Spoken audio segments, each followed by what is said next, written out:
Hello বন্ধুরা, সবাই কেমন আছেন? আশা করছি সবাই খুব ভালো আছেন এবং সুস্থ আছেন। আমি পুঁইশাক কুমড়ো কচু দিয়ে ইলিশ মাছের মাথা রান্না করে দেখাবো। প্রথমে কড়ার মধ্যে একটা তেল নিয়েছি এবং দুটো কেটে রাখা পেঁয়াজ দিয়ে দিয়েছি।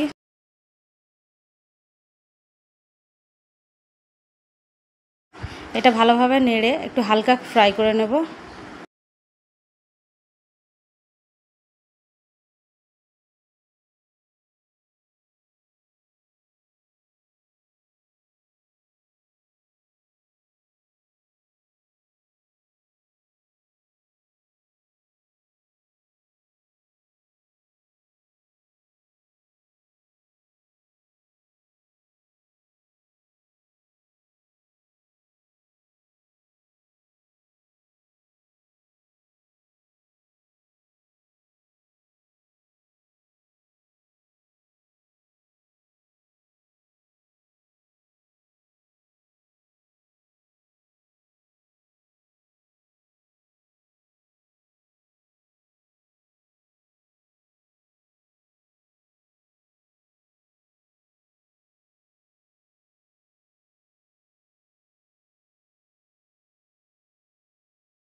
এরপর কেটে আর ধুয়ে রাখা আলুগুলোকে দিয়ে দেব, দিয়ে ভালোভাবে একসঙ্গে ফ্রাই করে নেব।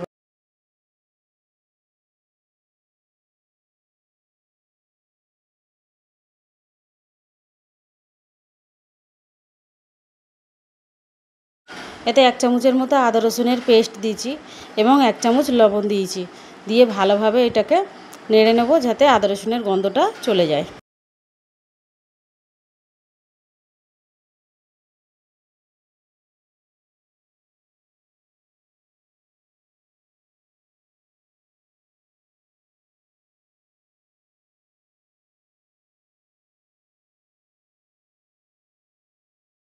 পেঁয়াজটা হালকা লাল হয়ে গেলে ওর মধ্যে গুঁড়ো মশলাগুলো এক এক করে দিয়ে দেবো। 1 চামচ লঙ্কার গুঁড়ো নিয়েছি, 1 চামচ হলুদ গুঁড়ো নিয়েছি এবং 1 চামচ জিরে মরিচের গুঁড়ো নিয়েছি। নিয়ে এটাকে একটুখানি জল দিয়ে ভালোভাবে মশলাটা কষিয়ে নেব।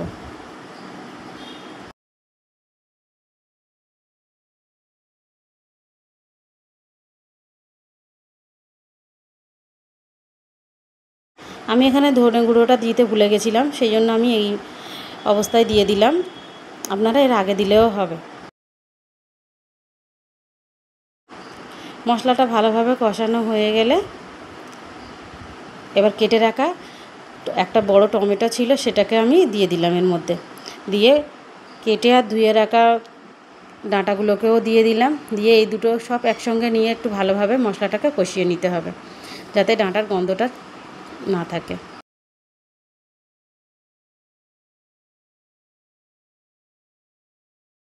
এবার আরও যে কটা সবজি ছিল, কুমড়ো, পেঁপে আর কচু, সেগুলোকেও দিয়ে ভালোভাবে একসঙ্গে সব কষিয়ে নেব।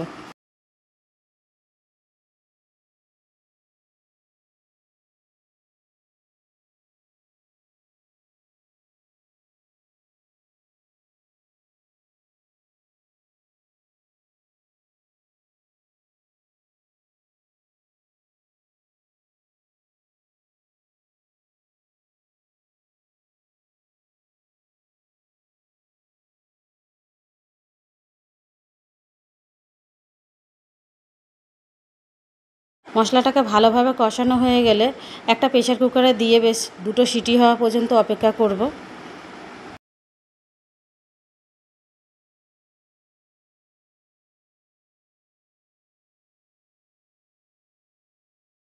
এখানে প্রেসার কুকারে সিটি হয়ে গিয়ে আমি সাইডে করে দিয়েছিলাম এবং একটা কড়া বসিয়ে আমি মাছের মাথাগুলোকেও ভেজে নিয়েছিলাম। ওই তেলের মধ্যে এবারে সবজিগুলোকে সব দিয়ে দেব। সবজিগুলোকে সব ওই তেলের মধ্যে দিয়ে দিলাম, দিয়ে এবারে হালকাভাবে নেড়ে নেব। এখানে ভালোভাবে ফুটতে দিতে হবে, দিয়ে একটু নুনটা চেক করে নেবেন। ভেজে রাখা ইলিশ মাছের মাথাগুলোকে এক এক করে দিয়ে দেবেন।